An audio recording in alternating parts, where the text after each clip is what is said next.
think outside the box, if you will. I mean, go there, go off campus. Let's think this through. And sure enough, that's where the Mustang was born. When it finally hit, it took the country by storm.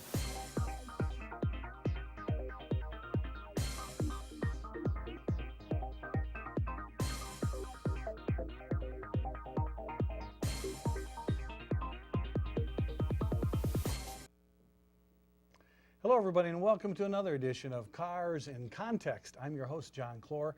You know, this is the Motor City, and this is the show where we put cars into the context of your everyday life. We've got a great show for you today. We've been trying to figure out what young buyers want in cars.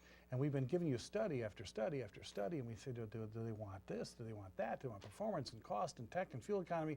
So today, to sort it all out, we've got none other than Chris Sawyer of thevirtualdriver.com. Hi, John. Chris, thanks for coming by. We're going to get to the bottom of this problem. You think so? No. But we're going to try, folks, to give you the answer because, you know, there are so many studies. We've got to find out what do millennials or Gen Ys or whatever they call them, what do they want in cars? Kids. What are you going to do with them? Yeah, that's the problem. But we've done shows.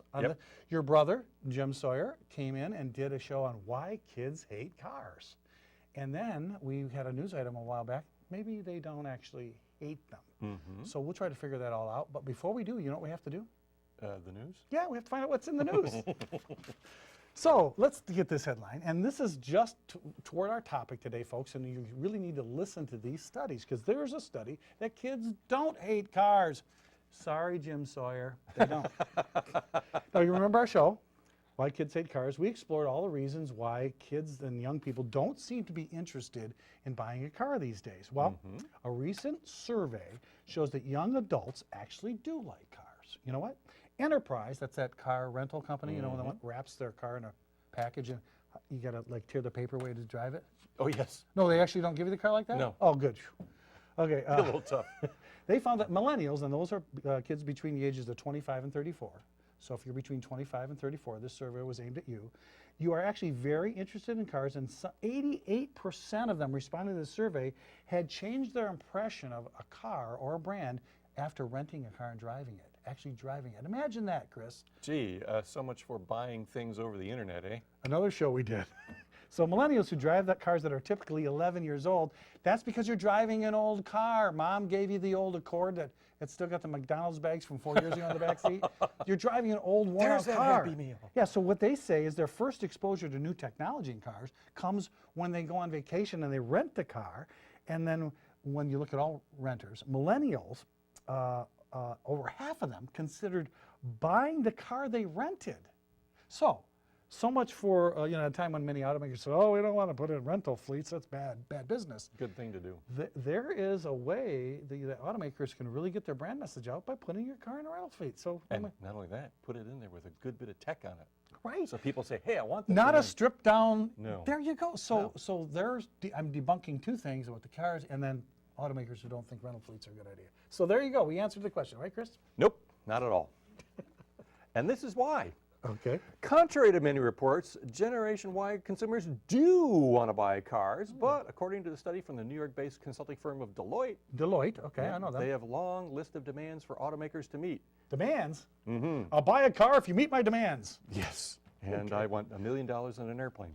The study found that some of the 2,000 consumers surveyed born between 77 and 94, 61% said they expected to lease or purchase a vehicle in the next 3 years. What? 23% plan to do so in the next 12 months. And only 8% do not expect ever to lease or purchase a vehicle. Because they don't have a job. Yeah, or they're still living at home. Well, and the Gen Y consumers who do not have a vehicle say the primary barrier to ownership is cost. Did we not say this? We said, oh, did we say that? Oh, yes. No, everybody said it's tech. Yeah, no, baloney. We said it was cost. Did you watch our show? Obviously not. We did say it was cost. Yes, they can't afford it. 80% saying they can't afford the payments at 3/4, citing high operational and maintenance expenses. When asked what they could do to lure them into purchasing a vehicle near term, Gen Y say that the car has to be less expensive and with more affordable payment options. Duh. Really? Yes. So there's the answer. Why didn't you just watch Cars in Context instead of waiting for this stupid study to come I'm a out? marketing guy. I've got a degree. Anyway. I'm from an Ivy League school. Yeah. Okay, well, listen. This study says that's a bunch of bull. Really? Yeah, they said that tech is to the rescue. That's what you young people want, technology. Here's some good news for GM, Ford, and Chrysler. A recent study from J.D. Power found that new car buyers cite technology as the reason for purchasing a domestic vehicle more than an import vehicle. Imagine that, Chris.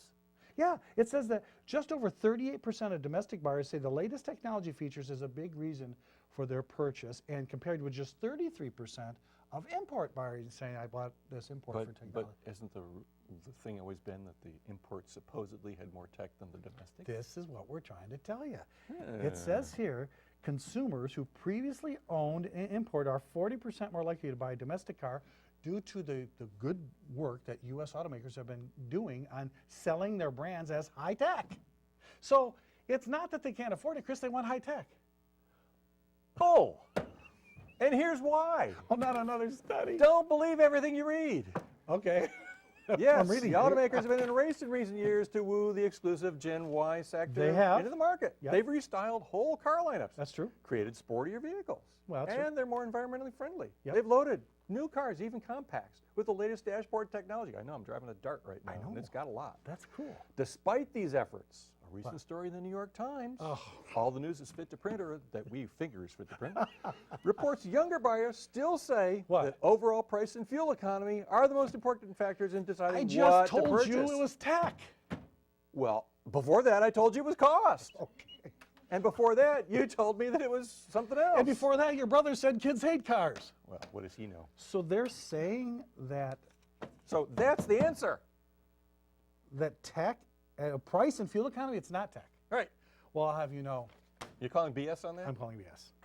Here's another study, folks. This study comes from, again, J.D. Power and Associates. Do they read their own studies over there? No, they just do a bunch of different ones. It says that 1 in 3 drivers under the age of 25. Are there drivers under the age of 25 that aren't texting? No. I hope so. They see their cars as mirrors of their personality, and they you mean like everybody else does? They're no different from the rest of us? they're like we are or were. Yeah, and They just don't have the arthritis, that's all. or the cash to buy a new car. And That's right. And they like their vehicle to stand out from the crowd. No. How did this happen? This is what it says. According to the study by J.D. Power, that's a much higher percentage than the 1 in 5 who say that. So they may actually enjoy driving, and they see the car as an extension of their personality. Where was the study? Quelle surprise. It's unbelievable.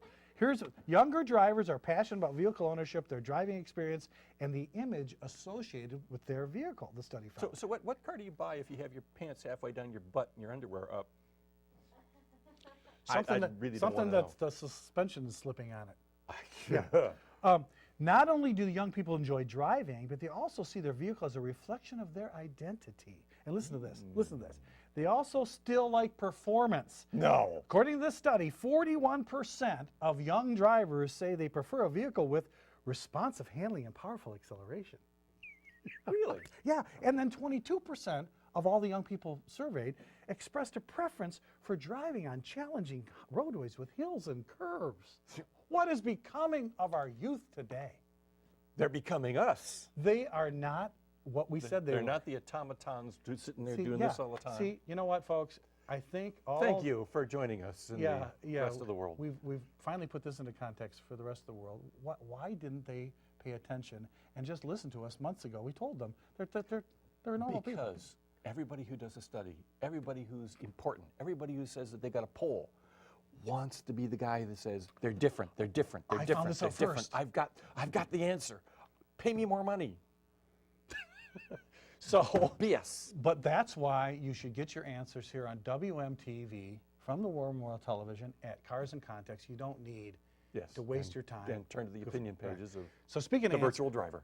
or the virtual driver, which in turn, well, those opinion pages happen to be right here on Cars in Context as well. So, folks, this is where you get your news. So, but before we talk about answers, we're going to launch a new segment today. We are. Yeah, it's all about answers. God, no one told me. Well, I'm telling you right now.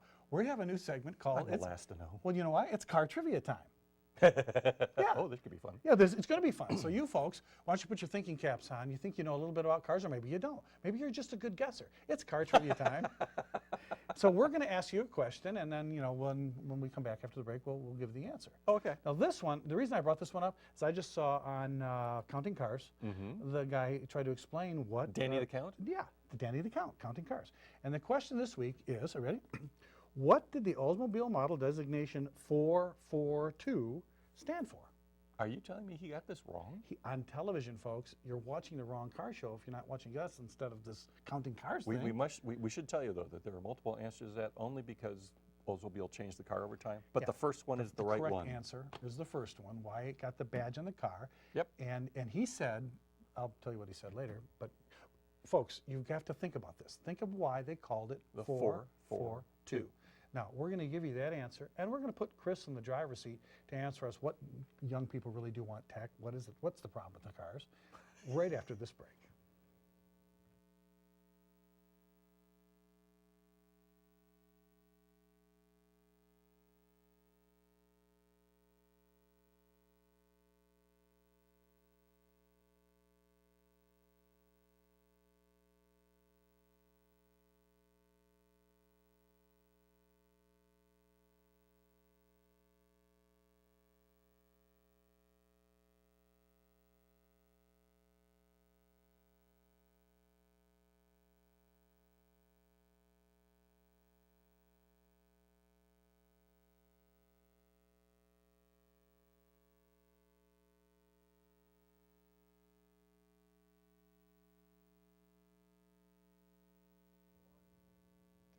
Hi, and welcome back to Cars in Context. I'm your host, John Clor.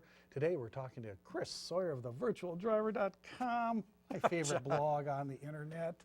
Or Mine too. Or some of your readers call it the interweb. Oh, yeah. God. So, no, I'm just kidding. Today, Chris is going to answer a great question, which is what do young drivers want today? Do they want price and fuel economy or tech? What is it that's driving their purchase decision? But before that, we're going to answer for you the trivia question we just gave you. Yes. I hope you were thinking Please about do. the trivia question, and we can repeat the question if we should. What did the Oldsmobile model designation 442 stand for? Originally. Originally. Now, on Counting Cars, we saw him say, oh, Olds 442 stood for a 4-speed and 400 cubic inches and dual exhaust. And I jumped off the couch. And I said, no. It didn't have 400 cubic inches to begin with. No, so I said, that's totally wrong. The first, because before fuel injection, all that good stuff, we had what's something called a carburetor. So the correct answer, folks, this is for you guys waiting for it, to our car trivia is the correct answer to 442, it meant a 4-barrel carburetor, a 4-speed transmission, and dual exhaust. So Chris, tell them what they've won. You get to watch us. That's right. Hey, maybe we'll come up with a prize if enough of you answer these things correctly. That's right. But We could probably figure out something. so after car trivia time comes the big question of the day. At the top of the day, we're going to put you in the driver's seat. Now, we've talked about all these news studies we just gave today on Yeah, what was it young 5 of drivers. them? It was 5 different studies, Chris. What drivers what do they really want? And of course, the preponderance of evidence is saying that you young folks, you're tech addicted. Well, We watched you. It was even at before the dinner that. table texting us instead of talking to us. You're tech addicted. So what do they want? but even more than that, it went back to the whole idea of kids don't like cars, and they're going to be the first generation that lives in mega cities, and they'll bike and they'll walk and they'll do all that sort of stuff. In mega cities, I hate to tell you, are multiple millions of people in them. You don't want to do that. And everybody I know who fits this bill that they're talking about, the minute they get married and have kids, moves to the suburbs, which is exactly what I said they were going to do when we talked about this earlier. They don't hate cars; they can't afford them. And they've also been in a situation where they've been 3 years behind the normal cycle for when you get your first car, when you start doing things, move out of the house, all that sort of stuff.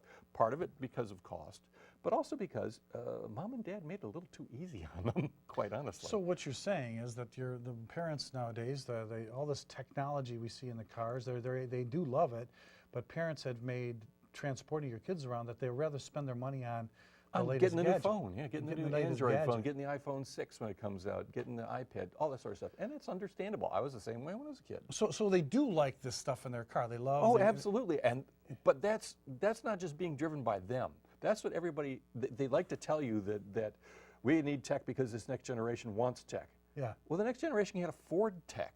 This our generation that's buying the tech, and we're crazier about it than the guys coming up behind us. And it all goes back to this very simple human thing.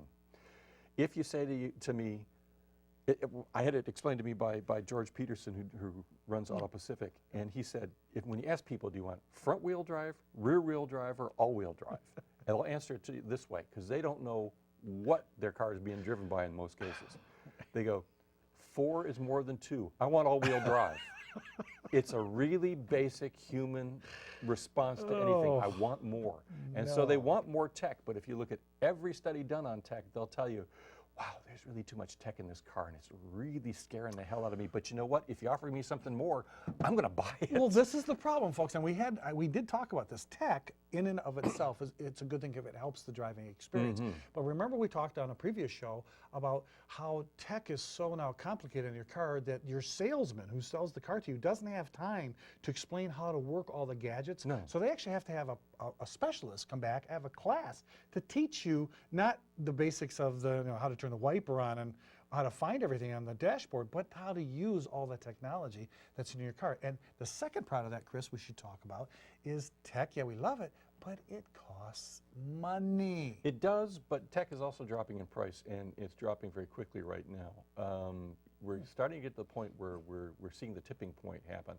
Again, I have a Dart this week to test, and it's got the navigation system, the whole technology package, and it's like $1,900, and it's a list this long, and it's like, there's a lot of stuff for that. Oh, wow. For that. I had a Jeep Cherokee, the new one, really nice, and their tech package was $900, and it was that long. And so you're seeing the point where it's going to get to the point where you can't not get it. And every car in the very near future is going to have proximity entry, where you just grab the door handle and it'll open, you'll be able to unlock the car, and you have push button start and all that sort of thing. Navigation is going to become much more ubiquitous. We're going to have all of this stuff, and yes, it's a problem. It does get in the way of driving the vehicle, and knobs and switches are much easier to use than a lot of this stuff. We've got a lot of stuff to really figure out here. But that being said, electronics are doing in the inside of the car what they've done for the powertrain, which is they're very cheap, they're very powerful, and we can do much more with it. And so we used to have cars like the 442 that had carburetors, and you look at how much power they put out, and it really wasn't much. You can get that out of a 4-cylinder now. It's amazing. It is amazing. And electronics allowed that. Well, think about the technology. Just a couple of years ago, everybody had to have a nav system hanging off your windshield. So you bought the Garmin Numi, or you bought the TomTom, and you stuck it up there and you plugged it in, and then for those of you who were just too lazy, you didn't unplug it, you left it in your car, and someone broke in your car and stole it. Yeah, get what you deserve, don't you? But now you're saying, so then the nav system, plug it in who needs it? Cars are all, that's part of what you want and expect in your car. And it's very cheap. It is very inexpensive, and it goes along with the audio system and everything else, and because the tech is being done properly now, where it's easily upgradable, we're going to see things. I mean, Ford moving from Microsoft off to a different platform, you'll still be able to, it'll still be sync, and you'll still be able to upgrade. But the new platform is now going to have embedded in it little things that will allow it to plug and play anything that comes into your car. It's amazing what's going to happen. But let's go back to one of the things that was said earlier. Right. Do they want tech or don't they? They do want tech, but tech cannot overwhelm the rest of the car, because what they are really telling you they want a good-looking car that offers style, performance, good performance, tied in with fuel economy. Right. All the things that, geez, Hal Sperlich put the Mustang on to begin with. Exactly what he said 50 years ago. This is exactly what we've been saying for how many shows now, and we're turning out to be true, so. Well, there you have it. There you have it. You're right from the horse's mouth. And wait a minute. Oh, you said mouth. Yeah. I just think that people are putting too much energy and time and wasting all this research. They're forgetting the context, and the context is the car. That's exactly the issue. So do they want tech? Do they want? Sure they do, but they also want to be able to afford it. Absolutely. And they all and these. It's you know, got to be stylish. so It's got to when you offer talk- more value for the Yeah, money. when you talk to your kids, and unfortunately many of them have been stuck in a 10, 11, 12, 13-year-old car because you handed it down to them once they were already 25. You said, well, they could go out by themselves. We're Now, going I to give won't them take- mom's old SUV you don't because need it's soccer practice. safer. Yeah, come on. Yeah, I mean, Bull.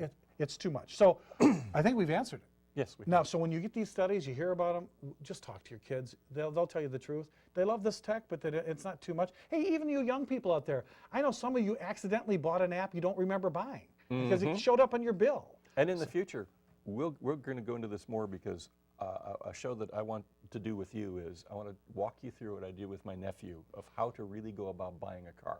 Wow. Especially for kids who've never really done it before. It's really important. Okay, so you have to stay tuned, and we're going to give you that as well. So, Chris, I think you really brought it home today on that one. But you know what? We give people answers, but you know what? We should give them more, even more. Okay. Yeah, this is the time. We should even introduce another new segment of the show. I think it's time to bring a segment that's called Pick of the Week. Pick as in picture? Pick as in picture, yeah, not Okay. like Pick of the Week like, you went and picked out something. Yeah. No, it's not the nose.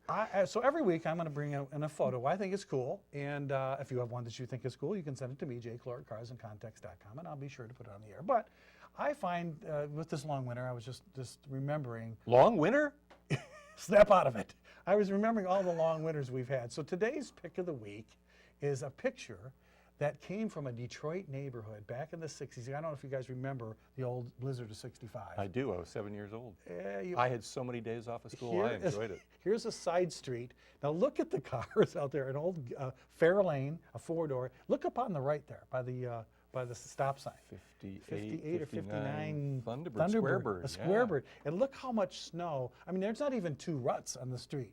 And remember, this is a day of bias ply tires, Right. and no traction control, no ABS. And when I lived in Detroit, I don't remember ever them plowing the street, ever. See, I lived in Dearborn. The first thing they did was plow the streets. Well, I lived in Detroit in the east side, and that's what I woke up. That's what I saw. The street was like you were living in this winter wonderland, kind of like this year. And we loved it because I'd get together with my brothers and we'd go out and we'd grab our shovels and we'd do all the neighbors' yards while we were doing ours. Yeah, We I did mean, everybody's house. Yeah, well, and we didn't have a snow thrower. And they didn't pay us either. These were what was wrong with us? These were our snow throwers right here, kids. That's right. That's right. What do you mean? What happened? This is whippersnapper. Okay, so we got one of my favorite segments of the show coming up right now, and you know what that is. That's viewer mail? No, it's Pride in My Ride. No. Yes, I want a viewer love- mail. No, just hang on for viewer mail. I love Pride in My Ride because that's when you, the viewer, send me, John Clor, jclor@carsandcontext.com, a picture of your car and tell me why you have pride in your ride. And this week, I've got a Pride in My Ride for someone who lives out in Allen Park. Hey. Yeah, this is Jen Slat's car. She just came to the east side. That's her 2013 Ford Edge certified pre-owned that she bought at Roy O'Brien Ford. She was on the right track to 9 Mile and Back. yeah. And she drove all the way out here to get this off a guy named Tom DeLamelliere, who's a used car salesman out there. I'm glad and I don't there's have to spell Jen in that. her brand new certified pre-owned, because she says Well, to her, it's brand new. she says that she's done some studying and that the best way to buy a new car is to buy one coming certified pre-owned used car. coming off lease. The hit is taken by somebody else, and she's got this beautiful new Edge, which she just picked up. Jen Slaff, Allen Park. Thank you, Jen, for giving me those photos. And why don't you send me a photo of your car? If you have pride in your ride, send it to me, jclor, carsandcontext.com, and we'll put that on the air. But you know what? Now it's viewer mail? Now comes the favorite, but that's two reasons why it's your favorite. You love the questions, and you love the fact that Lauren Parrott, Of course, who in wouldn't? her own right, one of the greatest hosts on WMTV, comes out and gives us viewer mail. Lauren, is She's it possible? the sanity of the show. Thank God you're suddenly. Is it possible we have viewer mail again? Yes, you always do. Oh, it's so Okay. amazing. Thank you, Lauren. Thank you, You're Lauren. welcome. Great, and again, Lauren brought out this viewer mail. Folks, thanks for sending this in. Without you, this would not be any fun. So, Chris, why don't you take this first letter? Okay, this one comes to us from Mike L. of Grosse Pointe Woods, who watches Cars and Context on Comcast Cable Channel 915, which is HD. Hey guys, I saw your Detroit Freeway Fails show and wanted to see if your statement that a person was killed on I-94 last summer because scrappers had stolen the chain link fencing along the surface drive was true. You don't trust Come on, you're not. Yes, I mean, So I did some research Okay. on where the fatal accident happened, Okay. and the photo I am sending should be able to verify the accuracy of your reporting. Your Love the photo? show. You guys okay, rock. here's the photo. Yeah, see, look at that pole there. Yep. Chris, that's where there's no fence. There's no fence. Oh, There's this- nothing. So that's where the car went over. So if there was a catch fence, that's why they put chain link on the service drives, right? Yep. That photo shows exactly what we're talking So about. what did he say? Well, he said, "Love the show. You guys rock." Oh, thank you. Well, that was really nice of you, Mike. Well, I've got one myself. Thank you. Good. Let's hear Trust this. us, we have the answers. This one comes to us from Farmington Hills. Hey, isn't that where you live? Yep, it is. Oh, Farmington Hills. Watch us on what- AT&T Uverse Well, channel and 99, right? They watch us on Yeah. AT&T Uverse Channel 99. And this says, Dear John, I saw your recent news item on a sinkhole under the Corvette Museum in Kentucky, where your guest said, that was you, Yeah. that the sinkhole might have been an unknown part of Luray Caverns. I don't know where he got his geography degree from, but the Luray Caverns are in Virginia. Why does this sound Mammoth familiar? Caves are in Kentucky.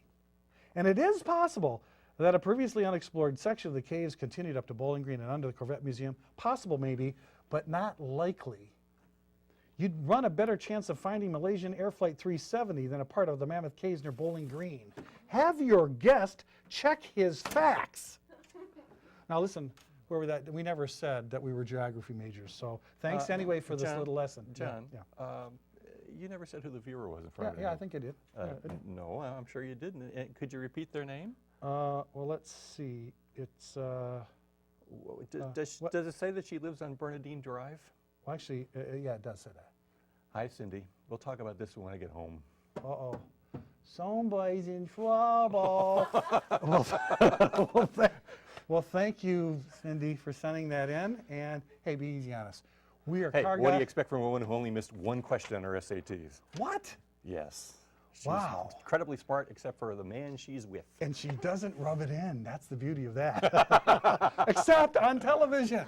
Yeah. If you have a question for us or just want to make a comment on viewer mail, just send it to me, jclor at carsandcontext.com. We'll run it on the air and hopefully give you an answer, maybe a better answer. And maybe I'll work on my geography. Well, Chris, I have to thank you again. I think, Oh, you're welcome. other than that the clunker we did on the Corvette Museum, I think we really nailed it on what people want, and especially young people today. Young It's people, not that it's difficult. important that you watch our show so that you understand it as well. Cars are part of our culture. I don't think it's a whole lot different.